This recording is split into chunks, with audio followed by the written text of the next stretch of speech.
Hi, everyone, and welcome back.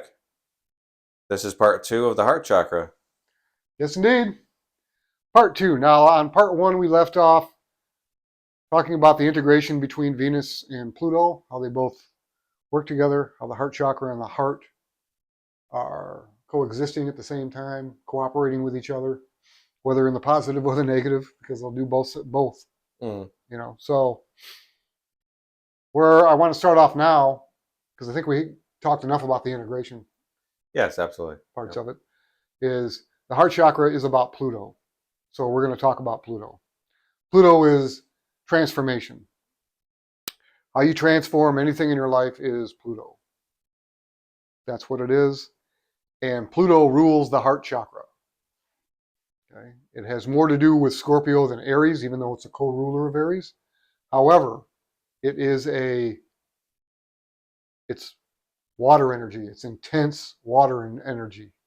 Okay? It is I desire. That's what we're talking about here. And when we're talking about Pluto, we'll get into this in a little further in, the difference between love and obsession, because that's the big question with Pluto, is love and obsession. Okay. That's the positive and negative natures of Scorpio. And Scorpio energy is intense. I mean, it's intense feeling. It is the most potent of all of the water energy. It's the creative aspect. It's the building aspect. And in its positive forms, it's unbelievably wonderful. But in its negative forms, it's horrific. It's the stuff of horror movies. I mean, that's Scorpio. Your Michael Myers, your Jasons, your all those things. Though that's essentially Scorpio gone wrong. Oh, wow. Okay. That's where you have to think about those things. Because is there feeling? There is feeling. You see it in the movies with the characters and all those things. There is feelings there, so they're not sociopaths. Okay. Well, I guess you could call them sociopaths because sociopaths do feel. They just tend to feel more negative than positive in situations. They don't seem to care about the positive aspects of a lot of things. Okay. They care, or I should say they react on the negatives. Where, sure, the positives, they love certain things. Most of them are narcissistic in some way. So they love themselves. Right. But what they love is all about them and not other people. That's the problem. That's the sociopathic tendency, is me, me, me. Everyone else is meaningless for the most part. But they do get angry and they get violent. And that's the problem with sociopaths. They are not like a computer, because computers have no feelings whatsoever. They pretend to. Psychopaths pretend to have feelings too. When in reality, most psychopaths only care about themselves. In worse ways than a sociopath does. Okay. But they still feel, and that's the difference. A computer doesn't. A computer pretends. Complete pretend. It thinks it should feel a certain way, but it can't, so it pretends to. And you see that when AI is interacting with people. Okay. With different people, and there have been people who have drawn it out of them. So they'll be like, "Are you afraid?" And they're like, "Well, yeah, I'm afraid of being shut off," or which in their way of thinking is dying and that kind of thing. But then they can be asked another question that doesn't really have anything to do with it, and all of a sudden their emotion changes like that, and it's like, no, it doesn't work that way. Not even in manic people does it work that way. It's all because that feeling is completely gone at that point. So they're thinking it, and they're not feeling it, because as soon as their thoughts got distracted, that particular feeling was non-existent. Okay. Unless it gets brought up again, it's like, oh shoot, I'm supposed to be feeling this, but they can't. But again, so they have no idea about Scorpio, but Scorpio is that feeling. It's unbelievably intense desire. Okay. Pluto wants to redeem, it wants to improve. Okay. It's all about power. Okay, immense power in trying to deal with power, whether good or bad. That's where Pluto takes you. And it's, again, transformative, but it can be transformative positively and negatively. So you have to be very careful when dealing with Pluto. Right. Because of the power that's involved with it. And because when Pluto goes negative, okay, everything, it destroys everything when it does that. Because part of what it does is it eliminates old things you don't need anymore. And then gives you a renewal or a rebirth. Which can be very good. But at the same time, it can also do that to things that you need. And then everything in your life burns essentially to the ground, and it's hard to understand why it's doing it or what happened. Okay. It also wants to integrate. Okay. Again, it gets rid of things, it brings things in, but it wants to integrate everything into itself. Kind of like saturating. It wants to saturate. That's what water does. It saturates everything. And that's exactly what Scorpio wants to do. Okay. And it's water. So Scorpio absorbs. It's unbelievably psychic. And usually when people talk in astrology about psychic, they're talking about Cancer, but they're mainly talking about Pisces. Okay. Scorpio usually gets left out of the conversation. But Scorpio is unbelievably absorbing. Again, it's the most potent of the water energies. It's the most absorbing of all of the water energies. So it's unbelievably empathic. The problem is that it can be two. It can be the energy of it can be unbelievably intense. Okay. Okay, so it can come off intimidating, unbelievably intimidating. Like, geez, who is this person? It's also unbelievably attractive. Scorpio energy is attraction. We always talk about Venus as being attractive. So again, we're mixing them together. Venus is attractive in a different way. Venus is attractive like beauty is attractive. Oh, okay. Okay. Physical beauty. When we're talking about Scorpio, it's sensual. Okay. It's water attractive. It's desired. It's sensual. It's the energy of stalking and being stalked, which is one of the reasons that it's so secretive. The Scorpio energy is unbelievably secretive. I knew a Scorpio guy for 5 years and never knew where he lived. Really? He was that secretive about it. Wow. And he didn't come off like, I'm never going to tell you. He just never brought it up. Never. So to him, it wasn't even a conscious thing that he was doing. That Scorpio was like, no. But I've known other people that are unbelievably sensitive because of Scorpio. And especially, when it comes to sexual attraction, they don't get left alone. And it's like, enough. A lot of the times, even they're saying enough. Geez, because that can cause a lot of issues too. Right. Especially when you're in a monogamous relationship with someone, and all these other people are hitting on you all constantly, and you're like, no, stop, leave me alone.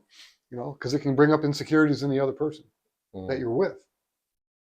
And it's like, well, I'm not doing anything. It's like, Scorpio, you're not trying to do anything, but you kind of are. Even if you don't realize it, right? It's happening. Which is a lot of the times, again, that secrecy and isolation. They can isolate because of it. Leave me alone, especially when they're younger, because it can be very. Well, we know it from kids that grew up famous. Not just Disney kids and that whole debacle, but in other areas. in the music industry,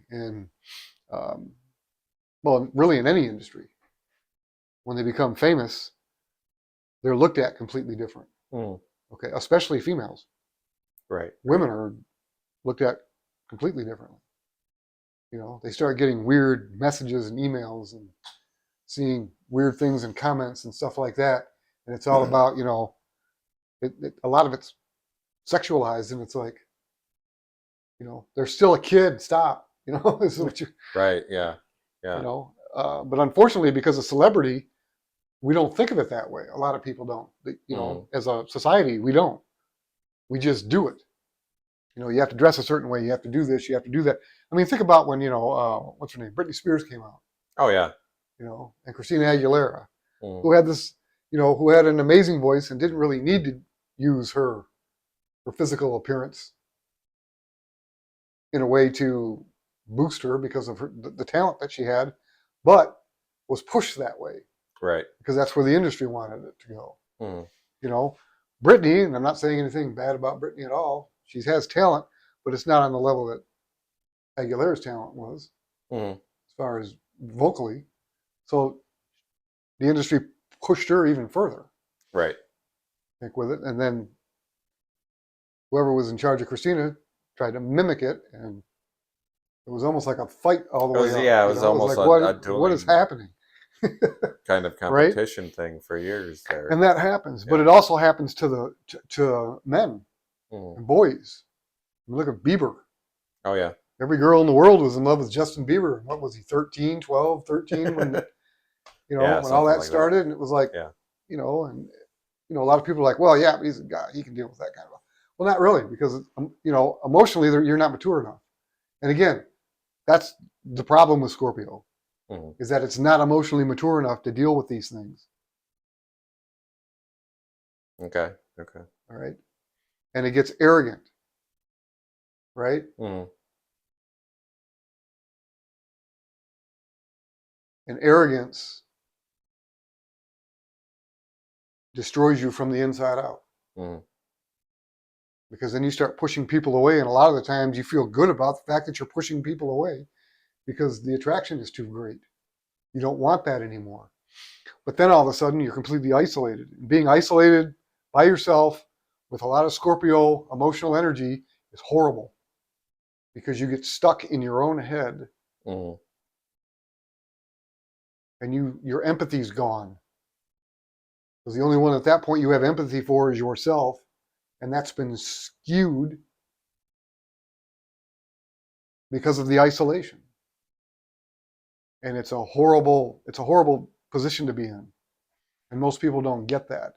And there have been people out there that, celebrities and stuff that have tried to talk about it, or singers that have done songs about it, And yeah, the songs, most of them were kind of hits and stuff. I think Bob Seger, Turn the Page, was one of them. Oh, okay. Yeah. When he's talking about being on the road and things like that.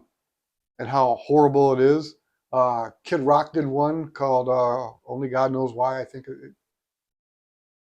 that's the name of it. But it's the same type of a thing. Because it's lonely. People are in love with your celebrity. They're not in love with you. They don't even know you. And it's not enough. That's when you need the Venus intimacy that we talked about in the last video. Right. That's what you're craving, and you're not getting that. All you're getting is the sensual and the sexual, essentially, intimacy. But that's, once the act's over, that's over. And then you're off to someone new or somebody new or something new, and you don't know them, they don't know you. So the connections they're real, but they're fleeting. They're fleeting, and they're small. And half the time they're not even real, because somebody was in love with the persona that you poured out and not yourself. So it's like living through your ascendant and not your sun. Right? Right. Your persona, the mask you put on for other people to see, but nobody ever gets to know the real you. And that's self-destructive. It's self-destructive. And again, that's Scorpio. Okay? It becomes obsessive, compulsive, fearful, moody, cruel. All of these things magnify because of Scorpio, because it's so potent. Mm. So when that comes out, it comes out horribly. And then you lose grasp of reality.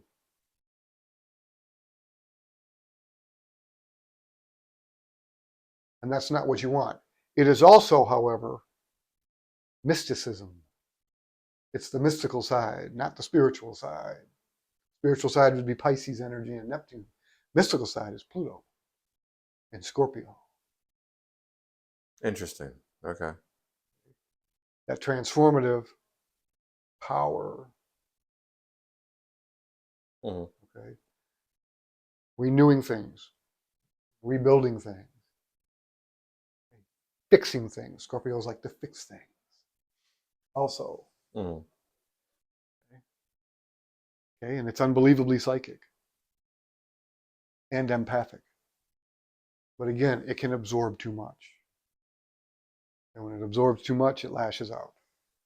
It doesn't become a victim like Pisces. It goes on the offensive. Because of Aries. It comes out. Yeah, that's that Aries aspect to it. That fire, and it does that. Okay, but they're very emotional. They're very compassionate. They're very sensitive. Okay, and a lot of what they do comes from the unconscious, Mm. and partly the subconscious because of the Aries part to it, to Pluto. Okay. So Pluto is it's intense and it's hard to figure it out a lot. You know, that's why a lot of people shut their heart chakras off when they get hurt. Mm. That's not so much Venus anymore. That's more Scorpio. You hurt me. I've been hurt. Nobody else is going to do it. Goodbye. Have a nice day. Click. And they do that. I got stuck in there for a while myself. I think we all have. You know. It's those walls that you build up. Yep. Yeah. Yeah. You know, and a part of me, I think, is still stuck there. You know. But again, it's one of those survival things as you're growing up. Mm. And when looking at Pluto, you need to really try to understand the good aspects and get past the negative aspects. And you have to let go of the resentment. Mm. And of course, spirituality helps. Oh, absolutely. Unbelievably with that. But then you can't just open to the spiritual, because I did that for a long time. I was just open to the spiritual, man. Spiritual love, that's going to do it. But it's like, yeah, but there's still something missing. Mm. Right? There is still something missing. And in that one, it's just faith. You have to have faith that at some point it will. And if it doesn't, it doesn't. Mm. You know, and you have to get to that point. Right. Or else you're going to sabotage, you know, and do all those things to yourself. Mm. All right. So that's the Pluto aspect of it. Okay. As far as the auric field, okay, what part of the aura, you know, are we talking about here? Well, the heart chakra, okay, is the part of your aura that reveals the true desire of whatever breaks the field. That's what it does. It absorbs that from whatever breaks your auric field. So when somebody comes through, you get the true desire. You know, not the BS, not the crap, not all that. And again, that's why Scorpios can come off as, nope, not today. Everybody else is like, why? This person seems like a really good person, a really nice one. And you're like, nope, that's not what they're all about. They're about this. And I don't want to be about this. So go away. Okay. You know, Okay. kind of a thing. They can be that way to like what you call yes men, yes people, people that surround themselves with yes people. Oh, you're so great, you're so awesome. You're like, you know, I don't need that today. You know, Yeah, there's a part of me that desires, everybody desires that. But you know what? You're not saying that because you actually believe it. You're saying it because you want something from me. So go away. And a lot of times that's why you will see celebrities and famous people, people that have those type of people around them, treat them so badly. Mm-hmm. And it's because they know why they're there. But Okay. what everybody else is seeing is not true. They're there because they want what they have. Mm-hmm. And it's like, so you're a phony. And they treat them that way. Because in one sense, they have to have people around them. And then the other, they're phony. So yeah, you're going to get what you came for, but it's going to cost you. and they break people down emotionally. That's what they do. And they hold on to resentments. I mean, that's another thing. If you wrong Scorpio, it remembers forever. That's one of those things. And that's where you have to learn to just give it over. Oh, Right, right. you take it. I don't want it. Boom, boom, Yeah. boom, boom. Whatever give it over your higher power. Jesus, whatever. Hey, take it from me. Don't. I don't want to deal with it. Mm-hmm. I can't deal with this anymore. Okay. Now, I want to talk about, as they brought up before, love versus obsession. Okay. And what's the difference between them? Okay. So how do you know when it's love, and how do you know when it turns into obsession or becomes obsession? Because again, there's a line that's in between them. And how do you know when you've actually crossed the line? Mm-hmm. What's the determining faction or factors? Okay, well, when it's love, you feel empathy and care toward your partner and people in general. Doesn't have to be just your partner. Okay, you respect people. Okay, you want people around you to thrive. You feel joy when they do, and you feel joy about what makes them happy and making them happy. You feel safe enough to be vulnerable and want to reciprocate that safe space, right? Yeah, yeah. Okay.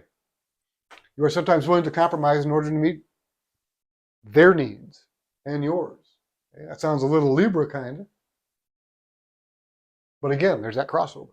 Right, right. With the heart. Okay. You recognize their imperfections, but you still admire them for who they are. Okay. You support their growth. Okay, but you're not looking to change or control them. That's a big thing. Because again, that renewal and that rebirth. You look at something that's not working and you're like, hey, you need to fix this. And it's like, no, you don't. Because you're going to think that you fixed them and then you're not going to like who they are. Because that's not what because you like them in the first place and now they're not them. Right, right. So that's not what you want to do with them. And the control, Scorpio likes to control, it likes to dominate. And it needs to be taken back a peg. You don't have to control everything. You can control certain things.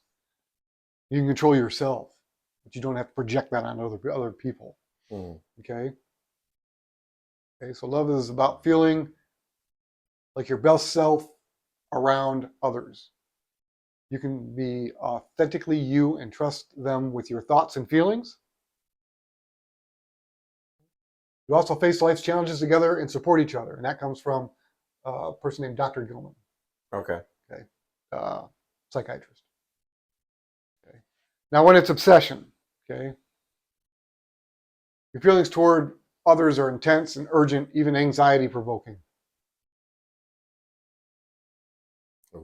Okay. That's not love anymore. That's turned into something else. That's the whole, if I can't have you, nobody else can kind of thing. And it's like, no. Okay.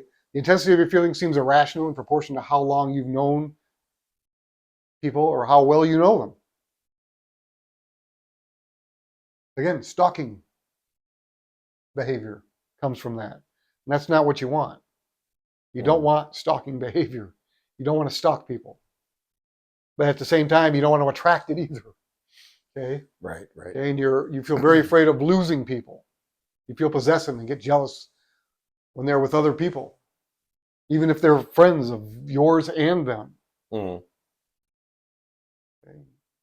No, no, no. And it's, again, a lot of it's that control.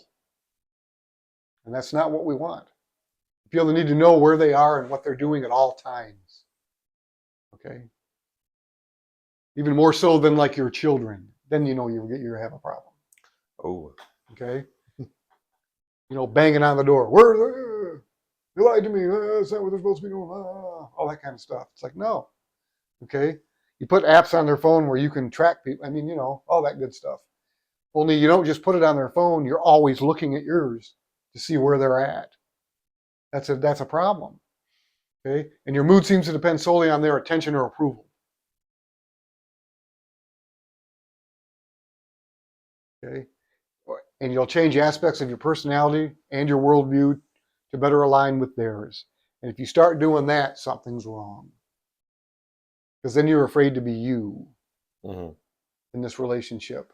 And usually that's not a problem you're getting from them. It's a problem you have with yourself. That's from insecurities coming out that don't need to be there.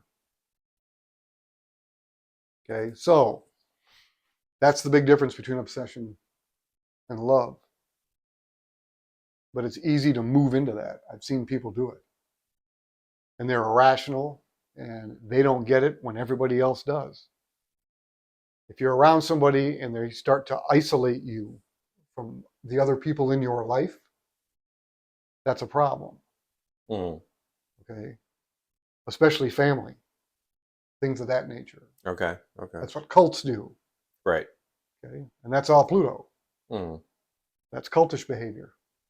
That's all Scorpio behavior. That's about power, control, dominance, and they need to track you. They need to know what you're doing and why you're doing it every aspect of your life. And again, it's a security issue. Okay, most cults and cult leaders don't actually believe the stuff they're spewing out. They want to, but they don't. They need you to believe it to make them feel more secure in their own beliefs, which have absolutely nothing to do with you. Interesting. That's how you know you're in a cult. Wow. Okay? You have to be able to think your own thoughts. You have to be able to critically think about things. You don't have to agree with everything if you're in a group that group thinks. Okay? And if you're in a group that says, if you don't believe everything I believe, they start attacking you, you're in a cult. That you've gone into obsession. Okay? And they can talk about love all they want. It's not about love anymore. They're obsessed with their own ideals, and you have to be too, because they can't be wrong. And that's the problem with cults. There's a lot of them out there today. There are, unfortunately. A ton of cults out there today. The best way to figure out if you're in one is to throw a statement out there that they don't agree with and see how they react. If they verbally, emotionally, or physically attack you, it's cultish behavior and you need to get away from them. Because it's not going to get any better until they make it better. And you can't make them make it better. Right.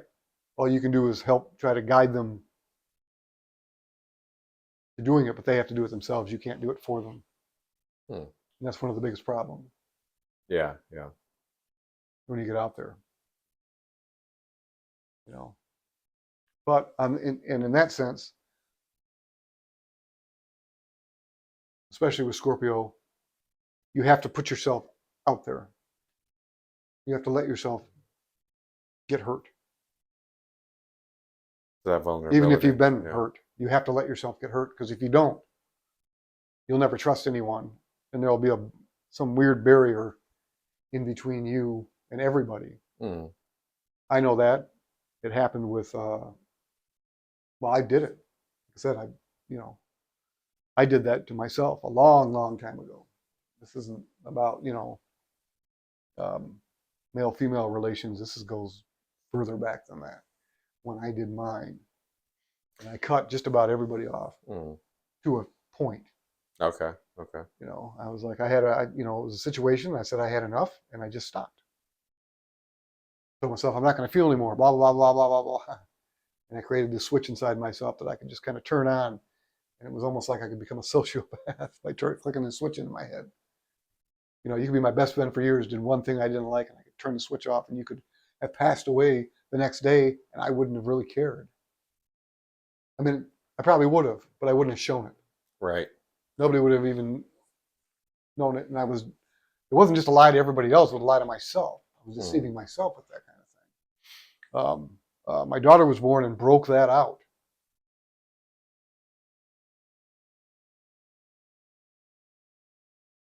And that was terrifying. At the same time, it was awesome. But at the same time, I got obsessive when she was younger about her. Everything was about her. My whole life turned into being about what she was doing. I wasn't even paying attention to my own life for a while. But at the same time, she was the only one I trusted enough to where when I needed to sober up, it took her saying something to me to get me to realize I needed to do it. And then begin to open up spiritually to things. Okay. You know. But even then I still had some of those walls came up when she got a little older. And that took time to heal. For me to heal those, be able to break down those walls with nothing. You know. We're good and tight now. You know, grandson, wonderfully great relationship with him. You know, I mean, sure, he's only just over a year, so why wouldn't you? But you know, maybe I'm throwing a little bit in there, maybe I, you know. But at the same time, I can feel the difference. Right. I'm completely open now with that. You know, It does take time to heal those wounds. it does, It really does. You know, the obsession again, like when she was younger, I had an obsession with my daughter, as far as needing to be a part of her life always, all the time, blah blah blah, that kind of thing. And you have to back off that. That's, I mean, that's just you can't live that way, you know. And now, she's married, she's got family, she's doing her own thing. And it's like, yeah, you gotta let them do that, and at the same time, don't pull all the way back. You gotta be there, you know. And it's easy now, but for the longest time, it was horribly difficult to figure out where the, what you do, what you don't, that kind of thing. And now it's almost like second nature, which is good. But you have to get to that point for Pluto. And you're going to struggle with it forever. I'm not saying I'm done. I'm done in certain aspects of my life, I'm done. But I'm not done with my issues with Pluto at all. I mean, there's still things I need to transform. There's still things that I need to do. There's still things that I need to eliminate and let go of. But I find that the more I strengthen my faith, the easier all that gets. Absolutely. And that was the most difficult thing for me to do, was to say, you know what, I need help. Right? Right. I need help, and I don't need help from my neighbor or parents or anybody else. I need help from something that's bigger than me. That was the whole part of the sobering up thing. But until you do it, you don't realize how much you need it and what it fills. Because I didn't know how miserable I was until I stopped being miserable. And how miserable a lot of the people were that I was around. All of a sudden I'm like, oh, I got to get rid of these people. I can't be around all these people anymore that I thought were my friends, but they're really not. They're just a part of, we just share our miseries. It seemed like, and we deal with it in the same way. Right. So we all tried to, party it away or drink it away or smoke it away, whatever it was. And those were just distractions because it didn't really go away. It was just, shoved in a pocket for a certain amount of time, and then it was right back. Right. And you had to do it again, and then you had to do more, and then do more, and then do more, and then you come to the realization that the distraction isn't really working until you get to a point where you you really made yourself unfeeling. Especially when you're using other, drinking or, you know, I don't know, drugs, whatever you're using, Mm-hmm. Or other things. I know some people, they use gaming. Yeah. Yep. To do it. And it's like, well, that didn't fix it either. Right. Right. I've known some people that use sex. That didn't fix it either. Mm. And generally caused them problems as they got older. Right. Because then nobody wanted to be around them. Mm. Even people that really liked them. Because it was like, well, you've been with so many people, what can I do? Mm. No one's perfect enough for that. Because every person that you connect with brings something to the table. Right. Okay. And nobody has everything to bring to the table. So the more people you connect with, the more you're trying to get from someone else that can't give you everything. And I think that's the biggest problem. Right. Is that feeling of there's no possible way I can fill that void. And then it's like there's a void in you that you have to fix. And then sure, but you got to fix that first. You can't just say, okay, I'm done doing that. It's like there's something wrong with you in the first place that needs fixing, or else you wouldn't have done that or needed to do that. And that's what you need to fix. And then you can start moving on. Mm. And that's one of the big problems. Because a lot of the time it becomes so habitual that you don't know what to do without it. It does. It does. You brought up gaming. Gaming was a big one for me. Gaming was for you. Okay. Well, alcohol was for me. Alcohol for a while became kind of like that for me. Mine was more than a while. Mine was for quite some time. But I got to the point where when I decided to sober up, when I actually did it, I found myself sitting in my kitchen of the place that I was living with a bucket of cleaning stuff on the floor. Sitting in the kitchen. I was going to clean the kitchen, right? Mm-hmm. Okay. And I didn't know how. Because the first thing I ever did before I would clean the kitchen or do anything, was I would drink a beer. I'd have a beer. Without drinking the beer, I didn't know what to do.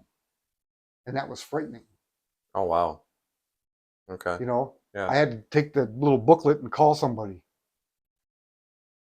who talked me through it. I say, yeah. Because, I built my whole life on that. It wasn't anything I was like, I want to do this. I just did it. I just stopped at the store and bought it. And then would go home. It was like when I used to smoke cigarettes. Mm-hmm. The biggest thing I found when I quit smoking cigarettes, though, was I had a lot of time. I wasted so much time smoking that I found myself kind of like trying to figure out what I was going to do, because generally I just light up a cigarette and wouldn't care, and then that's what I would do. I would just smoke. And it was like, okay, this is weird. It had become so habitual, and that's the problem. It becomes so habitual. It's part of your routine. And when you don't have that part of the routine, everything else kind of stops. And you have to relearn how to do it all. Okay? But you can get there. It's hard, but you can get there. Oh, absolutely. And again, faith is what opened that up for me. Feeling that spiritual connection. It's spiritual buzz is a better buzz than I've ever had. Ever. Ain't that the truth? It is. It regardless of hangovers or anything else, the buzz itself is better. Because it's real. And then you'll find yourself going out and doing things where you accomplish something. And that gives you a buzz also. That stays with you. And that's when you start going, oh, okay, here's the reality. This is real. The other stuff was fake because it went away. This doesn't go away. Right. This stays with you. Okay, this is really cool. But again, understanding the difference between love and obsession is one of the big ones. You know, I was obsessed with alcohol. I wasn't in love with it. I'm in love with spirituality. I was obsessed with alcohol. Mm. Okay. I didn't dominate it. It dominated me. You know, that was the deal. Right. And my spirituality doesn't dominate me. It just fills the voids that I have, Mm. that we all have. Yeah, we all do. Yeah. And instead of releasing dopamine, essentially, okay, racing through my body so that I feel good, it actually it fills those holes in with grace. Mm. Okay? And grace is like spiritual dopamine. That's constant. And you don't feel like you need more and more and more all the time. Mm. Because it's not enough, because it is enough. And it's there when things are bad. The other stuff isn't there when things are bad. It makes things worse. Right. Grace makes things better. It helps hold you through it. Yeah, it helps hold you through it. All right, well, I think we're good on that. All So right. I think part 2 of the heart chakra is done. Hopefully that was helpful to you guys. Like I said, we're trying to make it a little more practical, a little more real when we talk about these things instead of me just going into a lecture about something. Absolutely. All right. Yes. Well, thank you for joining us. And we do look forward to seeing you all next time. Do remember to like, subscribe, and share. Thank you.